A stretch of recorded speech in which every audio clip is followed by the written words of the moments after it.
And we're a go. I'm going to call the special March 24th meeting of the Albany Public Library Board of Trustees to order. I want to, as we get started, want to thank the library staff for taking charge of making sure their staff and the public are safe through this coronavirus crisis, and especially those who've had to figure out lots of new technologies to provide as much service as we can to our staff and to our board. This is the first time we're meeting virtually, and I ask that public and board members exercise some patience with us as we're just figuring out how this works. And with that, I'll turn it over to Assistant Director Melanie Metzger to talk about how this is going to work, the ways the public can contribute during the meeting. So welcome everybody. We are live streaming to our YouTube account. Just giving you a little heads up of how this is going to appear. We're live streaming my personal screen right now. So what you see is you'll see the person who is speaking on the main board in this area here. And then others who are attending the meeting are on this side bar. I can list everybody once I open this secondary bar up, and you can see everybody here who is attending the meeting. We've asked that all of our board members mute their microphones while they are not speaking to avoid extraneous noise, and then they can unmute themselves as they are talking. And once again, the person doing the main talking will appear in the main screen. Other than myself, I will always be minimized. If you have any questions, we are not taking public comment during the meeting, obviously, to make the technology work a little easier. So if you have any questions after the meeting, you can contact Rebecca Delgazo, which is DELGAIZOR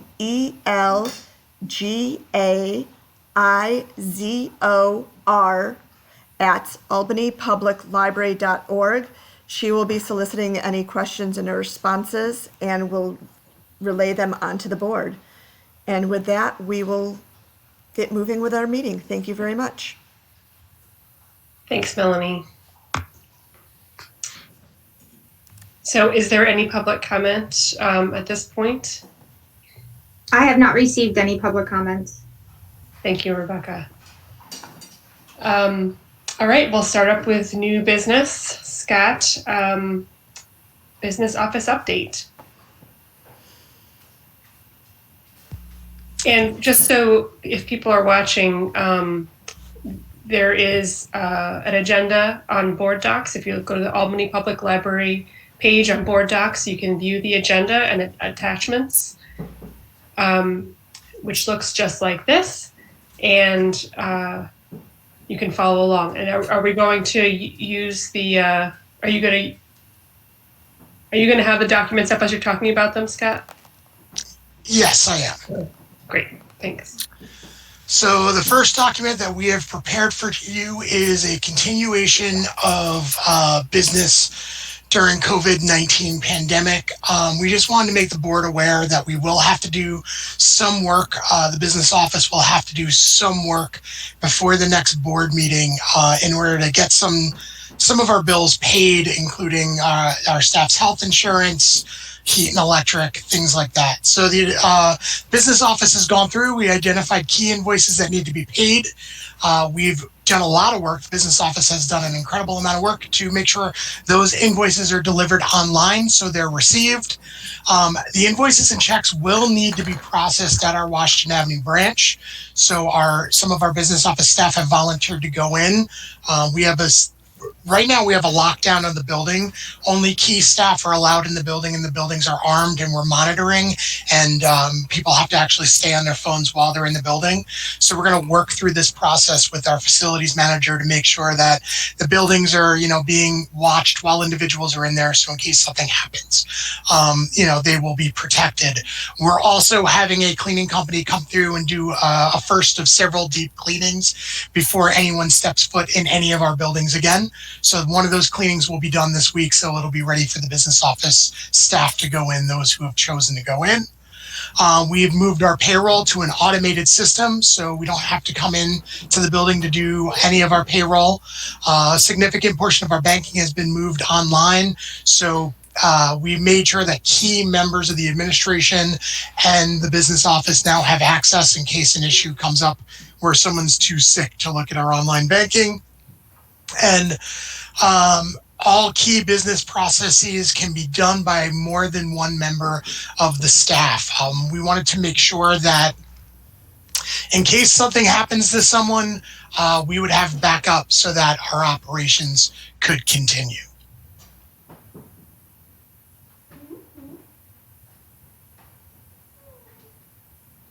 Thank you, Scott. I'm going to ask for questions or comments from the trustees, and to make this easier for us, I'm going to call on trustees one by one. If trustees don't have any comment, you can chat me that and I won't call on you, but I think we'll just make it efficient that way. So Brenda, do you have any comments or questions about the business office plans?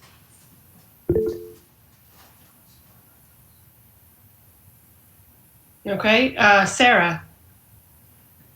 Sarah Shearer, sorry. Okay, no comment. Alyssa? Just so you're aware, the unknown that pops up is Sarah Dallas. For some reason, it doesn't show her name. Thank you. No comment. Thanks. Thanks, Alyssa. Matthew? Okay. I had a question. I don't know if this is a good time to go into it, but I'm curious as to how the deep cleaning is going to work with materials like books and DVD boxes. Will everything be taken off the shelf and opened? Just a brief explanation of that would be interesting if that's appropriate at this time, and then I'll go back on mute. So right now, the first deep cleaning is more on surfaces, external surfaces, chairs, things of that nature. We will definitely talk to our facilities manager.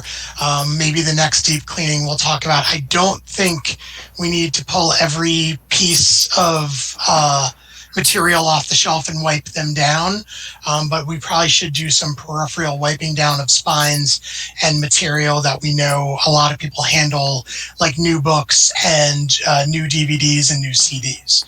So I don't think we need to go through and clean everything. And again, a reminder, one of the reasons why we're keeping people out of the building is we want to make it so that, the 48 to 72 hours of where this virus can survive on material, we will be past that while these deep cleanings are going on. So no, I don't see us pulling every piece of book or DVD off the shelf, but I do think we'll probably do some spine cleaning and making sure that that's being done. Any other questions from trustees?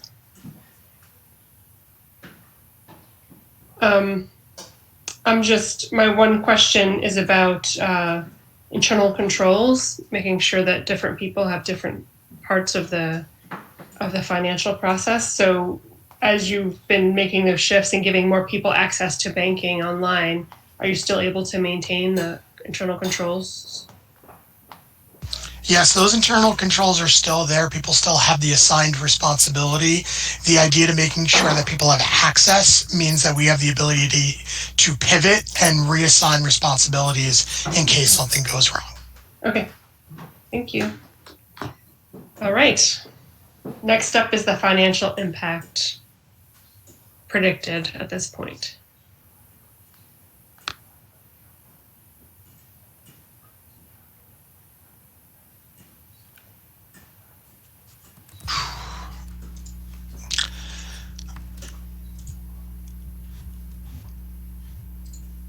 So we drafted this, and we want to make the board very aware that this is more back of the envelope type of work that we've done. These numbers will definitely change, but we don't want the board we want the board early on to think about just some of the financial implications that are there, some of the financial headwinds that we might be looking at in this year's budget and going into next year's budget. Next year's budget is only a few months away. So the first is our HRA, our healthcare reimbursement account. We have a high deductible plan, but we reimburse staff at 100%, any of their co-pays up to a certain amount of money. Typically, we budget utilization's usually around 70%, so we budget for that. But we want to make the board aware that there's a strong possibility that there will be 100% utilization either this year or next year. And this year would be interesting because that would put us at a certain amount of money. So, the result would be somewhere in an additional $50,000. So it's not a huge concern, but, $50,000 can still be a lot moving forward. The second headwind, which is probably a larger impact, is a reminder that we are a part of the state's retirement system, which is a common retirement fund, which in fact has an investment program. And while the state does a good job of making sure that these investments are strong, they're bonds and mortgages and business investments, we have seen in the past some flexibility there, or lack of, from some flex there when the market does significant dips like we're seeing now. So we went back and we kind of looked back at what was our worst year after the 2009 recession. And, we're looking at probably a 43% increase, which would be about $200,000.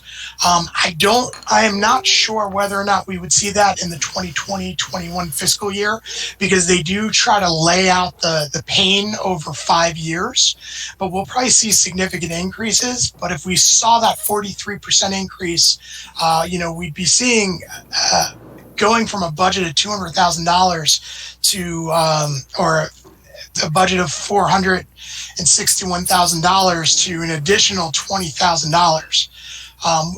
Which means we may next year go over budget by $250,000. The good news to this is that we have more than enough money in our unassigned, unrestricted fund balance. However, if we see market volatility for the next 2 or 3 years, we will probably be spending down that unassigned, unrestricted fund balance relatively quickly. So I just think it's really important for the board to realize there are going to be financial impacts to the library's operation moving forward for the next few years, just based on what we're seeing with the market now and how long the authorities believe that this epidemic is going to go on. So questions from trustees, and some people have already told me something here.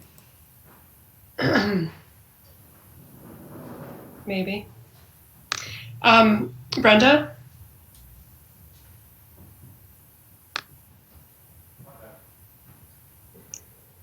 No, it's like I'm getting no comments. Okay.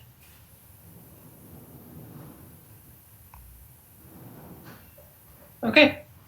So I think I sent a question earlier about about the difference between the assigned future, the fund balance we voted on. I think we voted on it last month. I think so.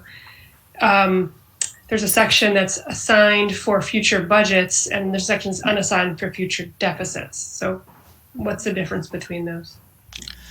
So we're going to go back to the fund balance, the memo, the 2020 fund balance designation memo that was in last month's board packet. So there are 3 buckets in our fund balance.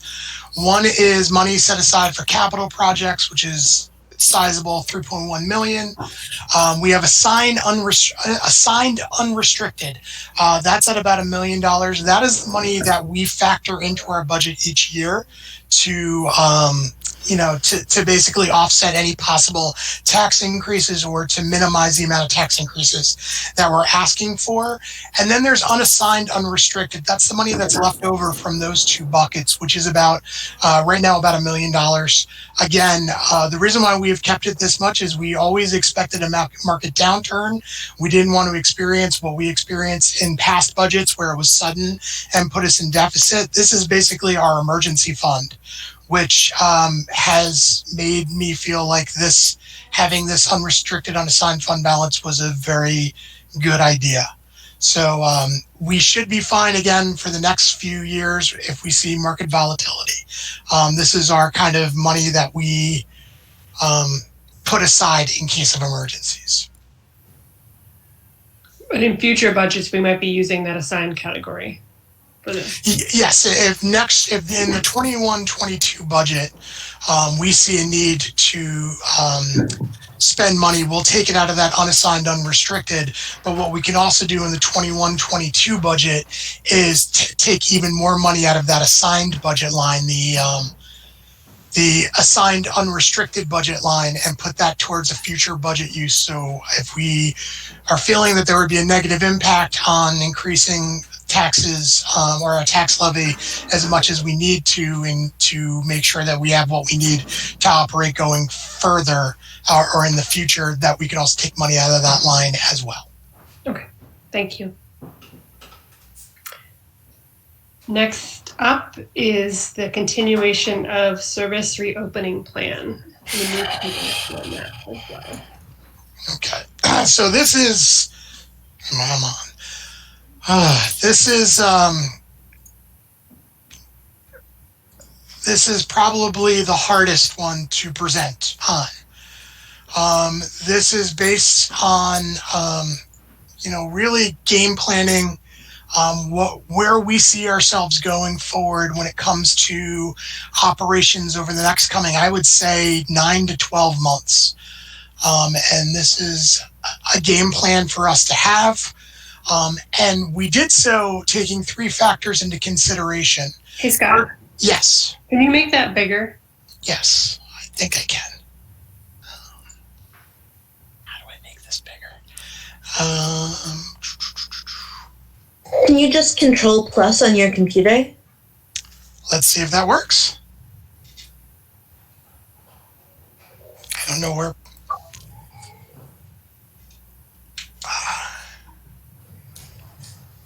No.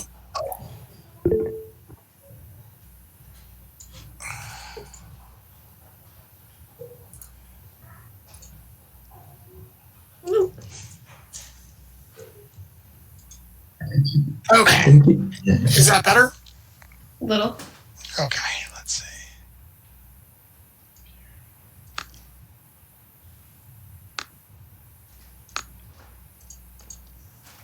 Better. Okay, so we took in three factors are taken into consideration while drafting this plan. First is staffing capacity. The library administration recognizes that some staff may not be returning to work due to choice, family obligations, or health.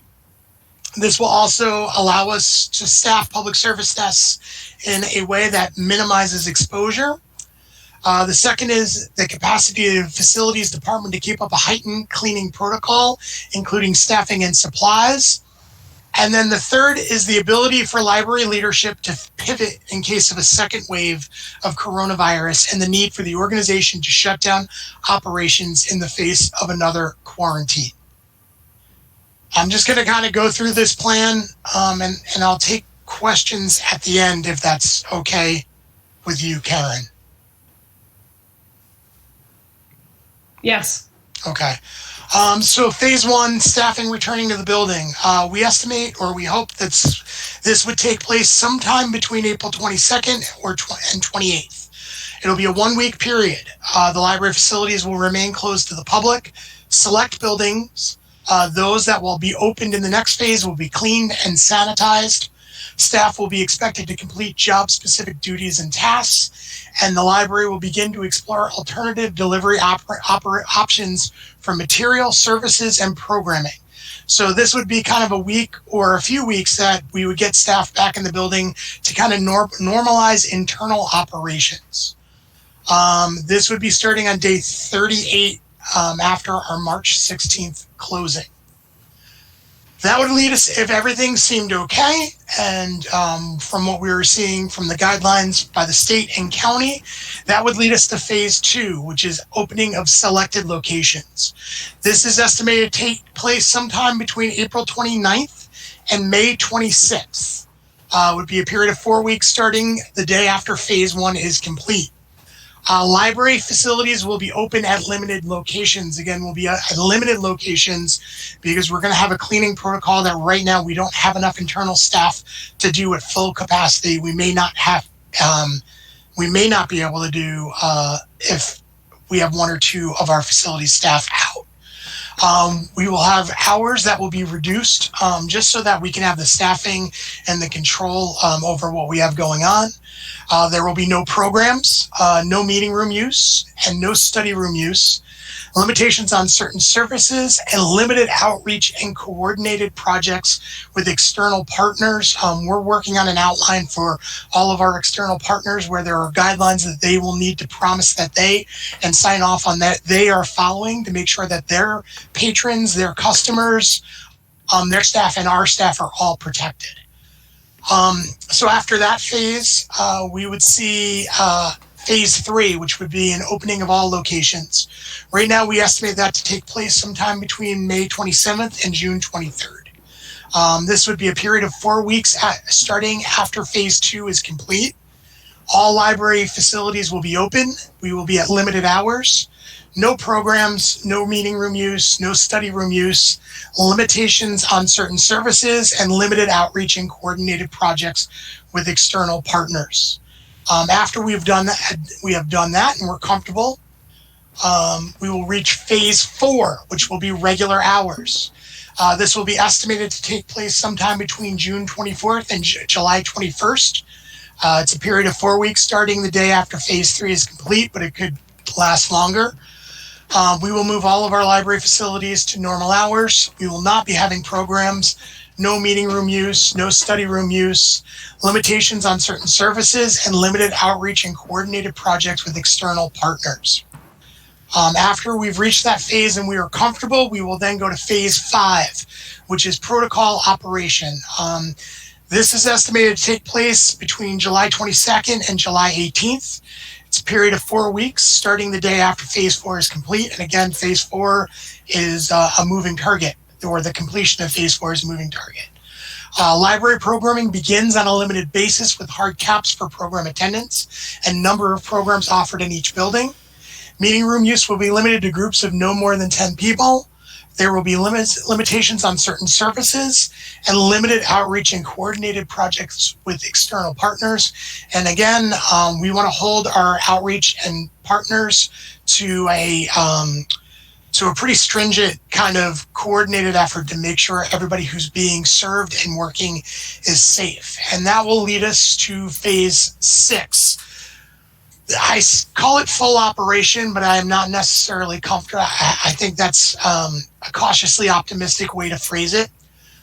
This is estimated to begin August 19th. This is dependent on CDC, county, state, and WHO guidelines. Now, we say full operation, but full operation still follows the protocols that we were following right before we closed. So what we'll be doing is social distancing of computers and equipment. So we might be seeing smaller amounts of computers in the library, a hopeful implementation of self-checkout stations.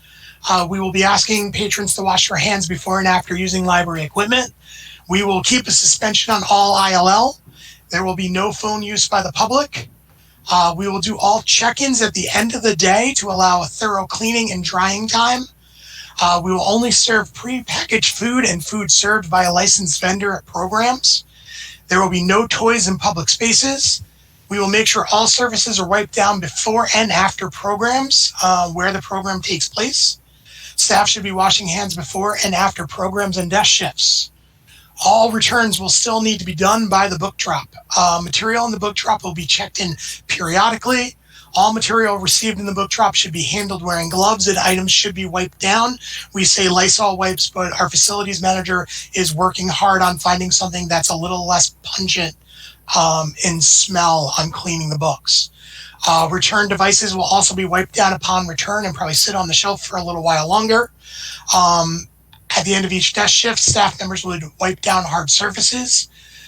Facility staff will be directed to wipe down all hard surfaces on a regular basis, including surfaces in meeting rooms and study rooms.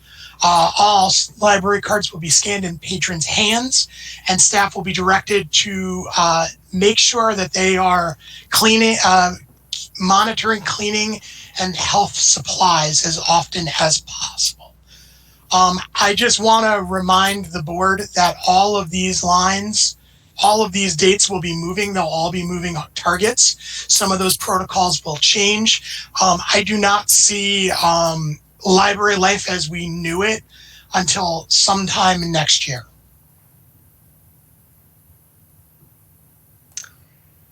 Thank you, Scott.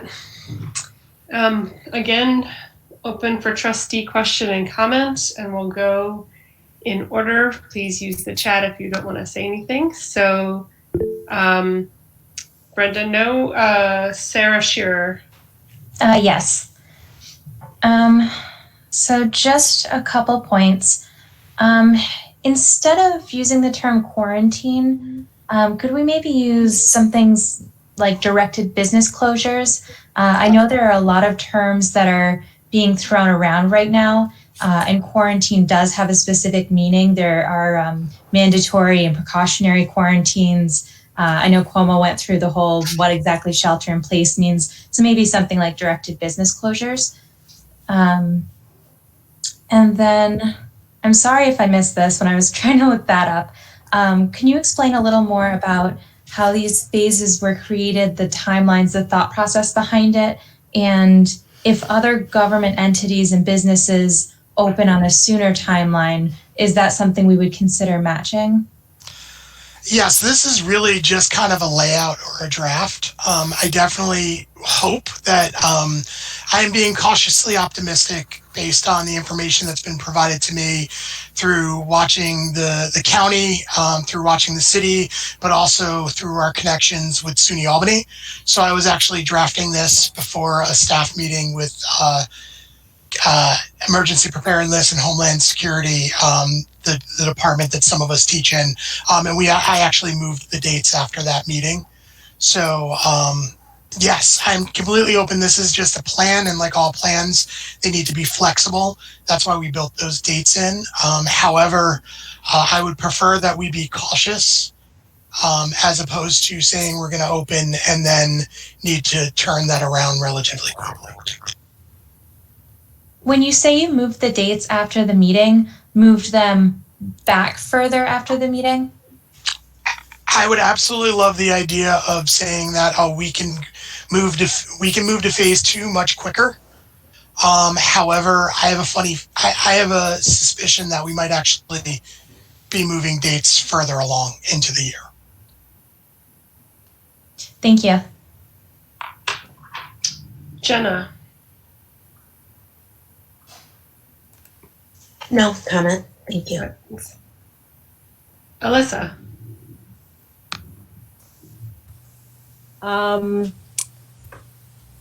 No comment, I think. No. Okay. Matthew. Yes, I just wanted to thank everybody who put the plan together. It seemed really well thought out. And when I first read it, I thought, oh, it seems too soon. But now they're talking about opening businesses sooner, so I don't know. And Scott spoke to the idea that, it's all in flux. The start date of all the phases could change, so thank you for pointing that out. I did have some interlibrary loan questions. That's flat out questions, they're not criticisms or anything. Something's acting up on my screen, sorry. Okay, so when we talk about suspending interlibrary loans, are we talking about delivering books within APL from one branch to another? Are we talking about Upper Hudson Library System? Anything coming from other libraries within our Upper Hudson system, which is Albany and Rensselaer County. And then the last piece of this is, I'm just wondering, I've seen some talk about ultraviolet sanitizing machines for libraries, and are we looking into that? So the CDC advises against ultraviolet light sanitizing. It doesn't necessarily work right now. One thing about this virus is it lasts long on plastic, and we cover all of our books in Mylar. No one has really, we've looked really hard to find out if Mylar falls within the plastics that they tested on this virus. However, you'd have to basically, from what I've read, you'd have to cook the book in ultraviolet light in order to kill it. So it's not like we could hook up an ultraviolet light lamp on the bottom of the book drop and then, zap the books as they came through. That would be a really great solution. So no on the lamps right now. Hopefully, maybe that changes. But from what they've been finding so far, that's not the case, and it's not a workable model for us. You also have to remember that there's ILL. The ILL is loaning of books outside of the system.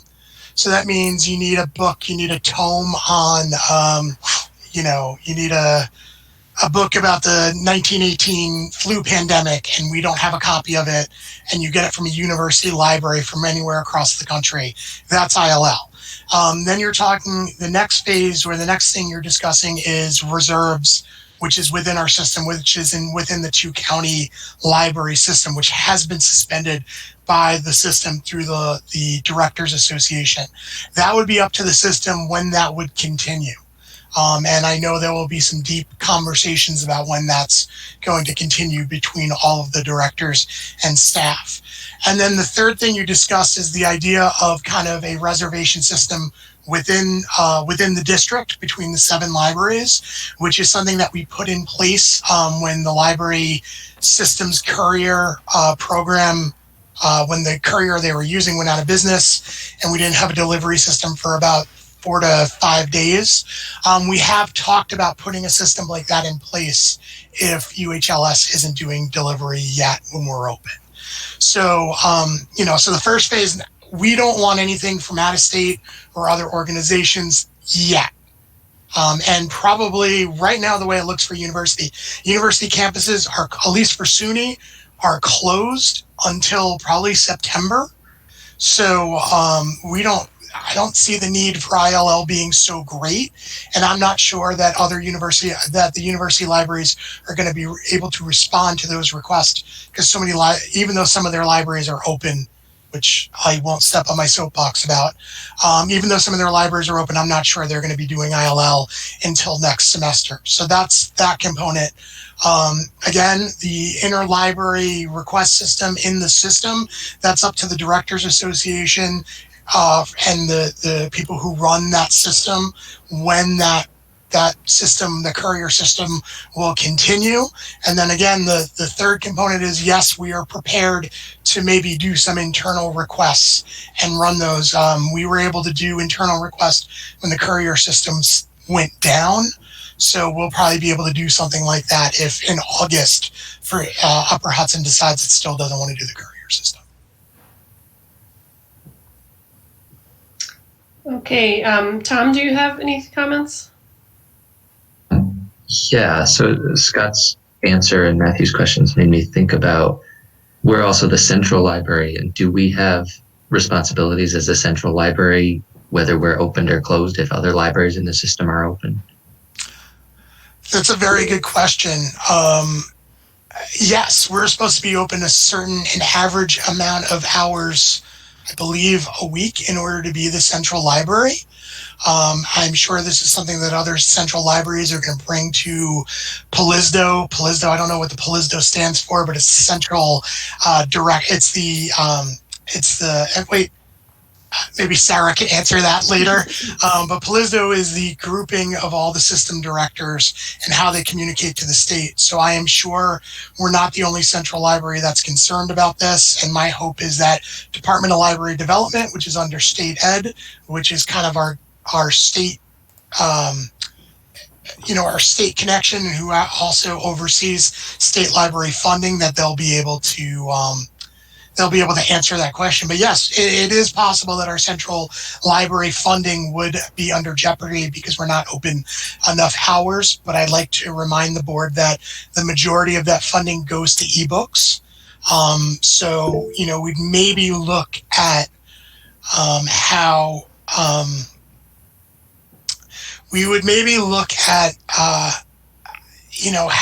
how other central libraries are dealing with this and whether or not they're going to lose their designation.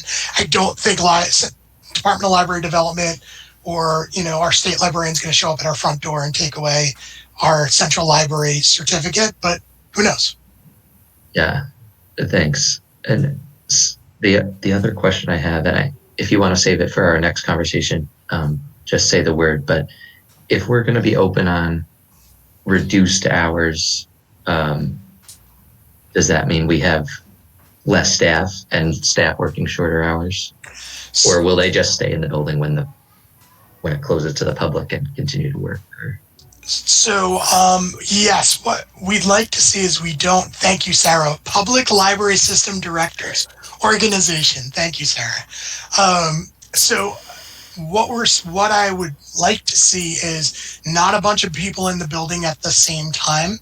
So it would probably be, you work a few hours at whatever branch is open, and then you work from home or you work from an office at another location. So not having everybody packed together, and also making it so that someone, you have to remember at some of our branches, people do 6 to 7.5 hour or 7-hour shifts on the public service desk.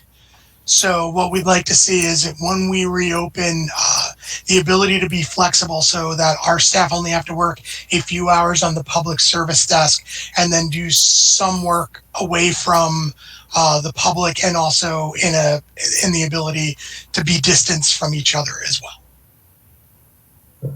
Yeah, thank you.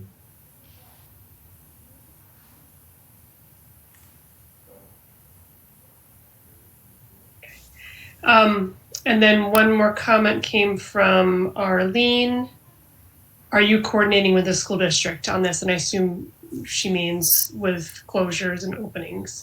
Right now, we have had limited communication with the school district. I have had a conversation with a member of their administration over there about the student who tested positive, just to find out if there was any additional information. They had said that was passed over to the county. So if the student identified that they had been in the library, my hope is that the health department would have given us a call. Other than that, we have not had communication from the school district. Okay. Any other questions? Excuse me. Okay. Next on the agenda is the May 19th elections update. So, Bob, can you speak to this? There is no update. This is a topic that hasn't been addressed by the governor or the state education department yet. There is a little bit of activity in the school board, Board of Education realm to put a few proposals up there. I understand from our government relations folks that they're thinking the earliest we would hear on anything related to this would be the end of this week, early next. So we'll see. Our request to the district to hold our trustee election did get to the district before they closed. However, our original resolutions from the last board meeting have not yet gotten to them. So I'm still waiting for a little bit of information to send those along. So for now, people who are interested in running should be collecting signatures. Well, I mean, the deadline is not until, I can't remember off the top of my head, I think it's April 29th, something like that, to that effect. I don't know that I would encourage people to go out and collect signatures right now, no. Okay. Who is our petitioning requirement, like the number of petitions that we require, is that statutory or does the board set that? It's statutory. I saw a comment from someone saying campaigning has been suspended. That is a true statement with respect to the primary elections, but that statement is not clearly applicable to the school district elections, unfortunately.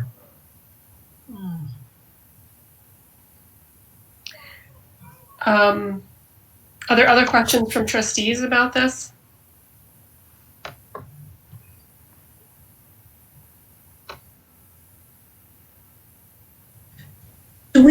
Sorry, Karen, it's Jenna. Do we need to, oh, you can see that. Do we need to like actively solicit people who are interested in running as we have in previous years? Because that adds complexity as well. This is Um, Sarah. I'll defer to you, Bob. Well, I just was saying the library shouldn't be actively soliciting anybody. If individual trustees want to encourage candidates, that's fine. Sorry, poor library- language. The library's only role in this should be to publicize the election and make sure people know that there are opportunities to run. In a conversation I had with Palizdo, it was suggested, it was talked about that candidates or trustees will stay in their position until an election can occur. The basis for that suggestion would be a concept known as holding over. And if for some reason there was no election between now and June 30th, it's one of the ways that the issue could be addressed. But I'm sure that we'll get guidance from the governor on this topic. In the meantime, we had proposed some activities take place in terms of doing outreach to the community. Where do we stand on that? Because not only were we interested in advising people of the opportunity to run for seats on the board, but we also have proposed some activities that we would offer virtually for folk who were interested and needed information about what it meant to be a trustee and what the roles and responsibilities were, and making ourselves available. Is that going to happen at all? Scott, Karen, I would defer that to you. So I would suggest if we're going to learn, we think we're going to learn something in the next week, that we hold off on those activities until we know more. And I'm willing to hear other thoughts on that. This is Alyssa. I think there's really, I can kind of imagine ways to invite people to sign petitions, but, by leaving one page, I just don't see how we're going to manage that by an April 29th date. So my guess is we're going to get a ruling about a holdover. That's my guess.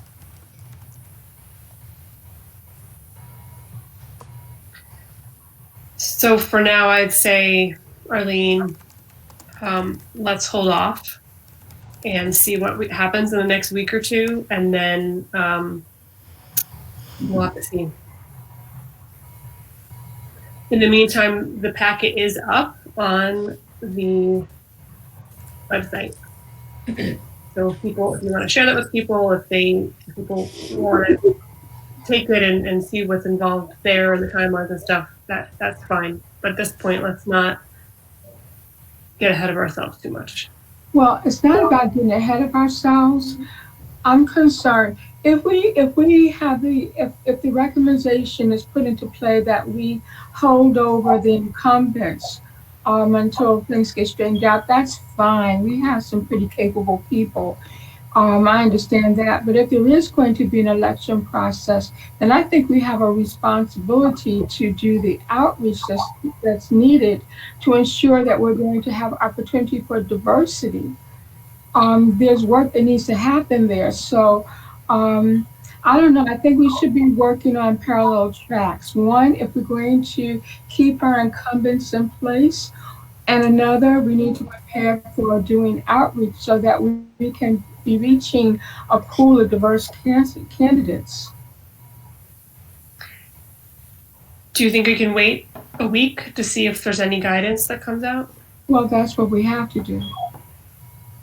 If you want, I know that there's some existing presentations, and if you want to, work on those and get them into shape and maybe talk to library staff about getting them recorded, that might be something you can do in the meantime.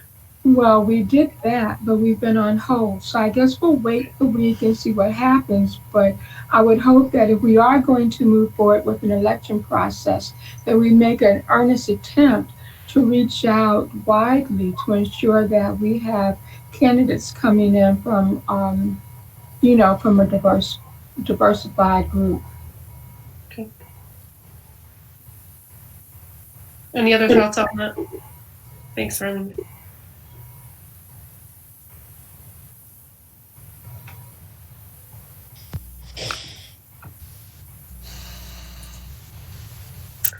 Okay. Next on the agenda is the APLCSD part-time staff MOU. Karen, can I interrupt real quick? Of course. We do need to at the last board meeting we were going to open back up on the 30th. The board needs to come to a decision based on the guidance in that document on whether or not we're going to remain closed for an extended period of time. My suggestion would be to vote to stay closed until after the next board meeting. The next board meeting, I believe, is the 14th. Okay, any discussion on that? Anyone have questions? I think that sounds appropriate. So if no one has any questions, someone can make a motion to do that. I'll make a motion. I'll make a motion. Tom makes a motion. Second. Brenda, did you just second it? Yes. Okay. Any discussion? Okay. All in favor? Yeah. Aye. Did Sarah votes yes, and then Alyssa came back. Alyssa, hi. Alyssa, did you miss all of that? Karen, I would suggest a roll call vote. That's a good idea. Okay. Thanks for your patience, Al, if we do this one more time. Okay, so Brenda has voted yes. Sarah here. Aye. Jenna. Aye. Alyssa.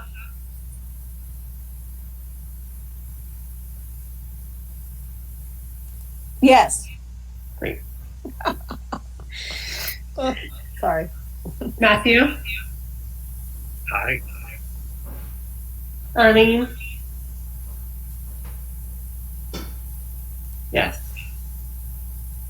Sarah Dallas. Voted yes. Aye.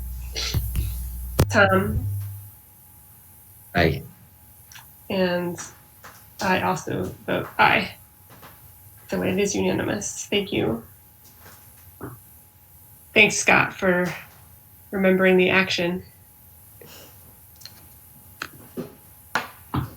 Okay, are we ready then, Scott, to move on to the MOU? Yes, and Bob, do we need to do this in executive session?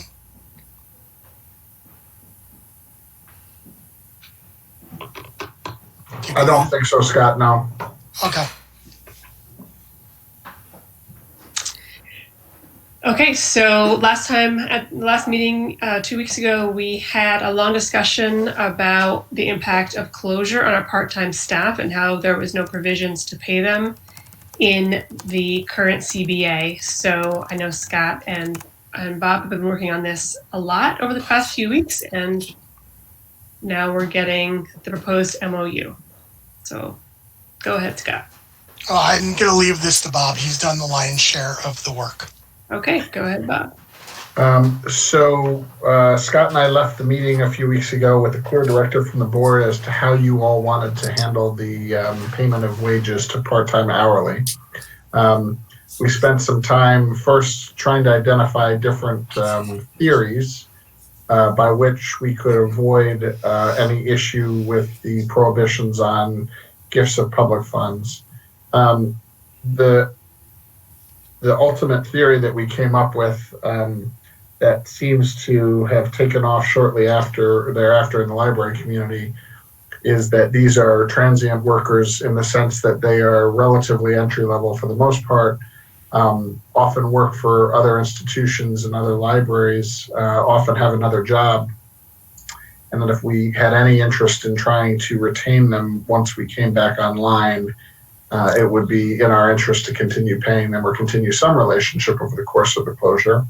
The second theory is that there may be from time to time during the course of the closure ways for us to use these people either remotely or potentially in the buildings. And so those two points of consideration are the basis for us saying that this is indeed compensation for something of value to the library and therefore not a gift of public funds. So that was the first hurdle that we talked about last time.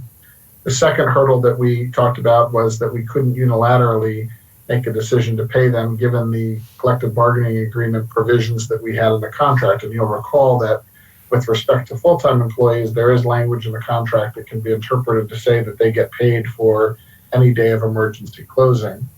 With respect to part-time hourly, there's a specific provision in the contract that says something very different. It basically says they will be sent home without pay, but they'll be allowed to make up their hours over the succeeding pay period. The problem is, of course, that when you're missing a shift or two, which is usually not more than 7.5 hours, that is potentially possible to make up over the course of the next pay period. When you're missing somewhere on the order of upwards of 28 hours a week, it becomes increasingly difficult, especially since there's a 28-hour per week limit on them. So we needed to get rid of those provisions and address those. We went to our partners at CSEA and we're very pleased to have their willingness to work through something. They actually had proposed some changes to the language in the contract to just address the time period to make things up. They were very, very pleased when we shared with them that it was indeed the board's preference to find a way to keep these relatively low earning employees compensated from the library during this period. And so the MOA that you have in front of you is a product of negotiation with the union. And you'll see that what it does is it makes it clear that for the period of this library closure, any part-time hourly employee who's directed not to report to work as a result of the closure will be paid for their regularly scheduled work hours. It defines the scheduled work hours as the hours that they had in place during the pay period prior to the closure or the pay period during which the closure occurred. And then it basically sunsets upon the end of the closure and subjects violations of this agreement to the grievance procedure in the main collective bargaining agreement. Now you'll see down below that it's actually signed electronically today. I have verbal authority and approval in writing via email from the parties to signing it, but given the various restrictions that are on everybody in place, we couldn't get this signed before the meeting.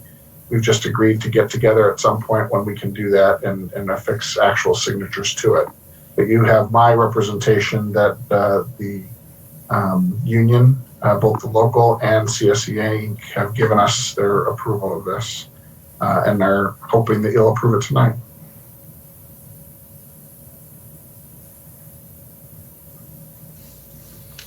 Are there any questions or comments? Let's go trustee by trustee. Brenda?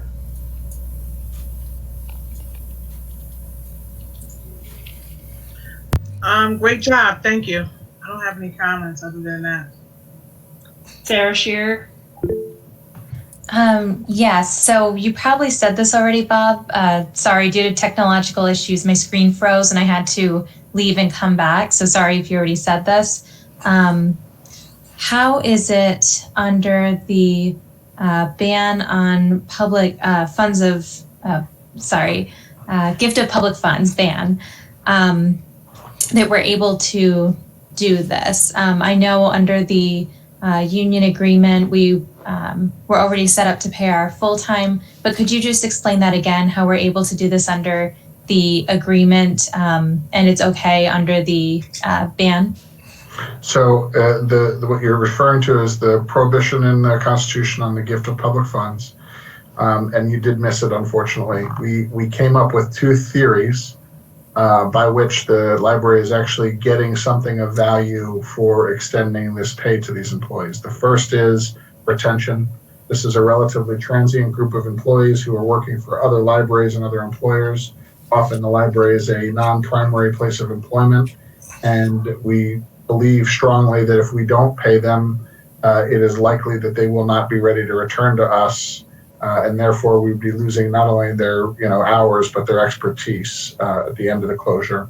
The second is that there are, and we've built into the MOA, an opportunity to actually use them for services during the closure, potentially working remotely, potentially working in the buildings if the circumstances are right to do that, and that's been built into the MOA that we could call them back if we needed. Got it. Thank you. Jenna? Sorry. Thank you for your work on this. Alyssa?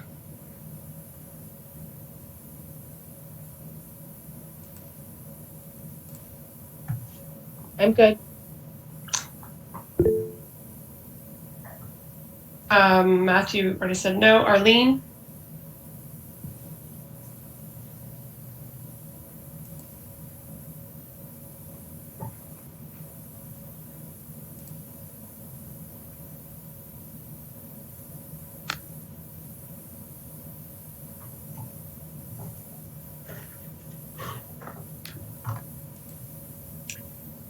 Okay, Arlene, if you were talking, you're on mute. Sarah Dallas? I have one quick question, I hope. Does this go back to when the library closed or starting with the signing of this agreement? It's retroactive to the date of closure. Best answer ever. Thank you very much. And Tom? No, thank you. Looks good. Yeah, this is great. We spent a lot of time talking about this at our last meeting because we, as trustees, think it's important to pay our workers and keep them on during this uncertain time. So thanks for all your hard work in making that happen. So now I need a motion to approve the MOA. So moved. Jenna moves, and I need a second. Second. Arlene, thank you. Any further discussion?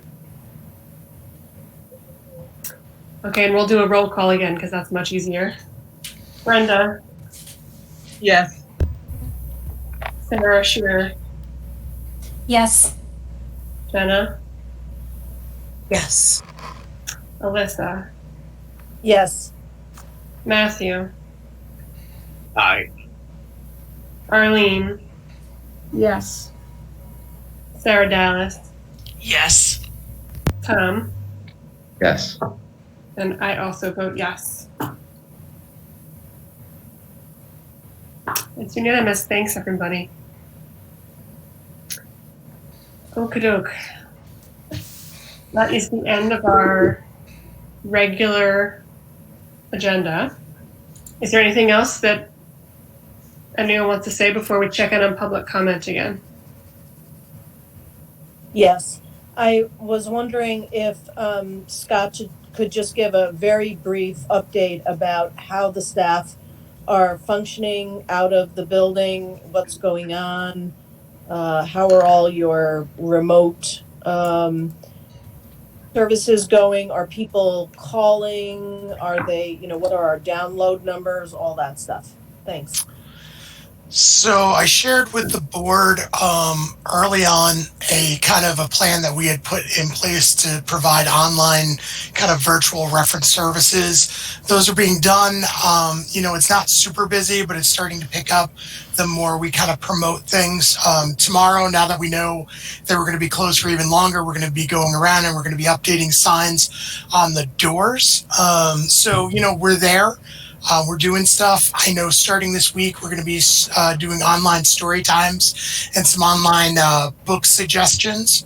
And then next week, we're going to be doing even more adult programming and things of that nature. So our staff are busy. We have an all-staff meeting now every Monday. It'll last about an hour to an hour and a half. Good discussions. Then we have a services meeting where we kind of go over what we're working on, what plans we have, what things we're looking to do in the future. And then on Thursdays, we have an all supervisors meeting, which includes branch managers. And that's when so about 3 times a week, we're reviewing how the services are doing and what more we can do. So we're busy. We're keeping updated. We're also using some of this downtime. I've instructed kind of the branch staff to start thinking about this is when we start kind of doing our manuals that we've been asking for a while about how do we run our branches, what's the right operational procedures. And a lot of staff are honest with me and they say it's hard to do because we're so busy. So now we can take this time to start looking at our regular operations and kind of create some of the things that I've requested, that we've been requesting for us to do for a while now. The staff seem pretty good. They're really happy. Everybody's really happy to communicate with each other. There's been a lot of Google Hangout chats and text messages and emails going around. And I know that they're fully embracing working from home is not easy. Many of us are either taking care of younger people or some of us are taking care of people who took care of us when we were younger. So, we're in very busy, full households with people that we need to take care of. So we're kind of making those balances. I want to give a really big shout out to Melanie and Bill and Jerry and Lori and Eric, our IT department. They've been working extra to make sure we can do things like this. To make sure that we can have staff meetings on a regular basis and that our operations are up and running. I also want to commend Stephanie, who I think has been working more hours than she's ever worked before. I think the communication out of the Public Information Officer Department has been fantastic. CMS, we're buying a ton of ebooks. We'll be able to give you numbers at the next board meeting, but Stephanie and her crew are doing a tremendous amount of buying ebooks and buying the ebooks that people are looking for. Amy, who kind of oversees our district-wide operations programs and our outreach, has been working really hard with our branch managers to get that programming up and also to have conversations with our partners who are kind of itching to get started and do stuff again. Adam Firebaugh, who's our operations manager, who you all met last board meeting, he's been staying on top of the buildings, either being in the buildings. I know he went to Washington Avenue tonight, but making sure the buildings are in good shape, mostly from a distance. He can monitor pretty much the operations from home, but he has been willing to come in on a couple occasions, and that's been really impressive. And our business office, who's, Adam's been working hard on the budget and the budget impacts. And I know Marjorie, Janeth, Crenall, they've been really working hard on what we can do from home and then figuring out what we need to do before next board meeting. And then just the frontline staff have been awesome. I've been getting a lot of emails. They've been very positive. They're working hard, kind of itching to get in there to help out with doing virtual programming, but also thinking about, now that they've seen this plan, now they're thinking about what they can do going forward. So the staff have been fully engaged. They've been awesome. I think some of them have seen this as an opportunity to really kind of do things differently. And there's just been an overall positive response from the library. We're also, talking to City Hall over there and talking about what we can do virtually, actually using PEG as a way to send out some of our programming, and then other departments. There'll be a meeting this week discussing with them what we can do virtually. The police department's been in touch with us. They've been great. Our NEU officers have been great about keeping an eye on the building. Some of them are still using our building for operations. We don't mind that because then we know our buildings are being taken care of. Just a lot of really good work, a lot of great communication with the bicycle program that operates out of our basement. They've been coordinating things so they're not in the building. ACAP has been in regular communication with me, just talking about, when they can get back in the building and start their operations. And also BOCES, who does some of their programming out of our locations. We've been in regular communication with them about what that program is going to look like in the coming months as well. So a lot of good communication, a lot of conversations. This, I have been saying to everybody in the organization, is our time to plan, and put plans in place. And that does not mean they're necessarily going to be on the deadlines that we're hoping are going to get past this. And that means that we need to be ready to help the public as much as we can and engage the public as much as we can. Because there's an imminent recession from this. There's going to be some social scarring from this. The digital divide has never been so evident until now. So I think the library is going to be doing a lot of work 3 months from now, 6 months from now, and definitely a year or two from now, just kind of helping the city get back on its feet. I hope that answered the question. Thank you. I have a quick question, but I'm happy to let other trustees ask questions as well.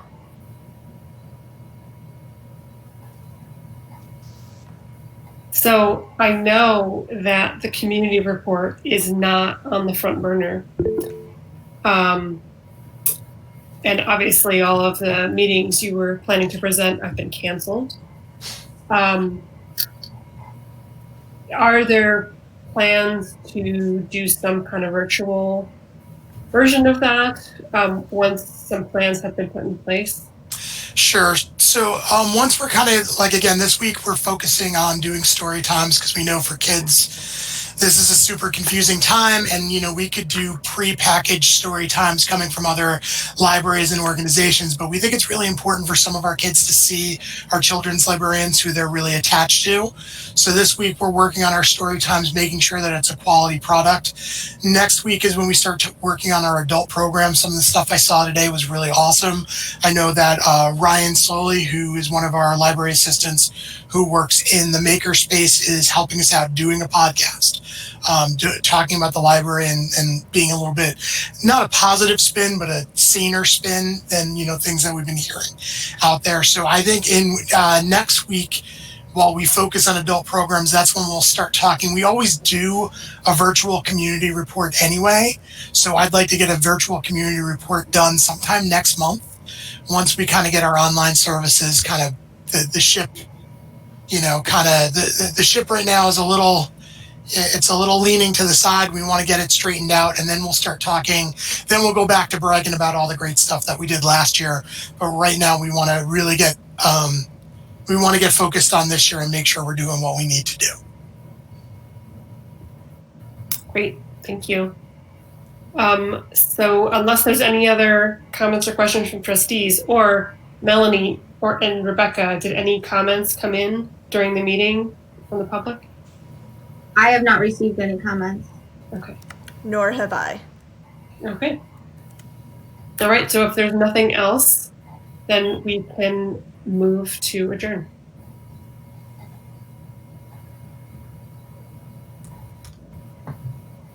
I move to adjourn. Thanks, Sarah. Second. Second, Brenda. Okay, well, it's roll call time. Brenda? Yes. Sarah, cheer. Yes. Jenna? Aye. Alyssa? Yes. Matthew? Aye. Arlene? Yes. Sarah Dallas? I think that was a yes. Tom? Yes. And I also vote yes. Okay. Thanks, everybody. All right, everybody stay safe. Hope to see everybody soon. Yes. Take care. Good night. Good night. Good night.